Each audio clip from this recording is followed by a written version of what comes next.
అంటే చాలా మందికి చాలా ఎమోషనల్ బాండేజ్ చాలా ఉంటుంది. యాహ్! మీకు అలా ఉన్న సిచ్యువేషన్ ఏమన్నా ఉందా? అంటే కాలనీ అంటే నేనెప్పుడూ అంటే ప్రాపర్ కాలనీగా ఎప్పుడు లేదు కాదండి. బట్ మెడ్రాస్‌లో ఉన్నప్పుడంతా అద్దెంట్లో ఉండేవాళ్ళమండి. అంటే ఎదురు బెదురు ఇల్లుల్లో ఉండేవాళ్ళు అంటే ఉండేవారు కదండీ. అంటే అక్కడ మేము మెడ్రాస్‌లో ఉన్నప్పుడండి it's like mixed of everything అండి. అన్ని మలయాళం వాళ్ళు ఉండేవారు, తమిళ్ వాళ్ళు ఉండేవారు, తెలుగు వాళ్ళు ఉండేవారు, బాంబేలు, నార్త్ ఇండియన్స్ రకరకాలు ఉండేవారండి. సో అక్కడ ఏంటంటే ఒక్కొక్కళ్ళు ఒక్కొక్క వాళ్ళ ఫెస్టివల్స్ వీళ్ళు ఎంజాయ్ చేయటం, వీళ్ళ ఫెస్టివల్స్‌కి వాళ్ళకి స్వీట్లు పంపించుకుంటాం కానివ్వండి. ఇలాంటి మెమరీస్ చాలా ఉన్నాయండి డెఫినెట్‌గా. అవి కాకుండా పర్సనల్ బాండేజ్ ఉన్న సిచ్యువేషన్స్ అలాంటివి ఈ రైల్వే కాలనీలో కనెక్ట్ అయినవి ఏమన్నా సిచ్యువేషన్స్ ఉన్నాయా? అలాంటివి ఏం లేవండి. ఎందుకంటే నా లైఫ్‌లో అలాంటి పారానార్మల్ యాక్టివిటీస్ అలాంటివి ఎప్పుడు ఏం జరగలేదండి. సో మోర్ లైక్ ఇది వచ్చి ఒక చిన్న అంటే చాలామంది ఇది హారర్ అనుకుంటున్నారు కానీ హారర్ కాదండి. పారానార్మల్ యాక్టివిటీస్ టింజ్ ఉంటుందండి. ఓకే.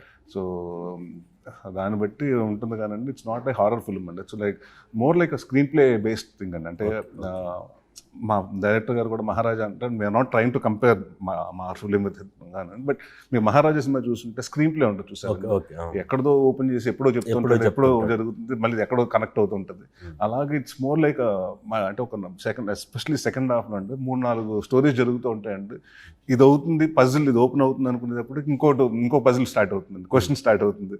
సో ఇట్స్ లైక్ ఇది అయ్యుండొచ్చు అనుకునేటప్పుడు అది రాంగ్ అవుతుంటుంది. సో మనం ఏం యాంటిసిపేట్ చేసిన ఇతను అయి ఉంటాడు, ఇతనే వెళ్ళని అనుకుంటే అది రాంగ్ అవుతుందండి. సో నాకు అది చెప్పినప్పుడు చాలా ఇంట్రెస్టింగ్ అనిపించిందండి. అంటే కథ విన్నప్పుడు నేను కూడా అంటే కొన్ని 2-3 చోట్ల ఇతనే కదండి ఈవిడే కదండి అంటే లేదండి మారుతుందండి అని ఆయన చెప్తుంటే ఇప్పుడు అమ్మాయి అంటే ప్రతి ఒక్క క్యారెక్టర్లో గ్రే షేడ్ ఉంటుందండి. ప్రతి మనిషిలో పాజిటివ్ ఎంత ఉంటుందో నెగిటివ్ అలాగ ఉంటుంది కదండి. అలాగే ఈ సినిమాలో నా క్యారెక్టర్లో చిన్న గ్రే షేడ్ ఉంటుందండి.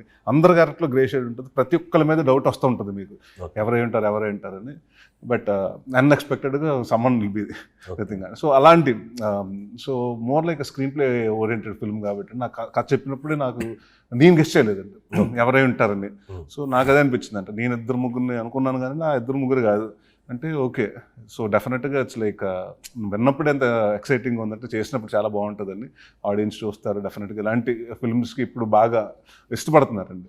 థ్రిల్లర్స్ని, సస్పెన్స్ థ్రిల్లర్స్ని బాగా ఆడియన్స్ కూడా ఎంకరేజ్ చేస్తున్నారు.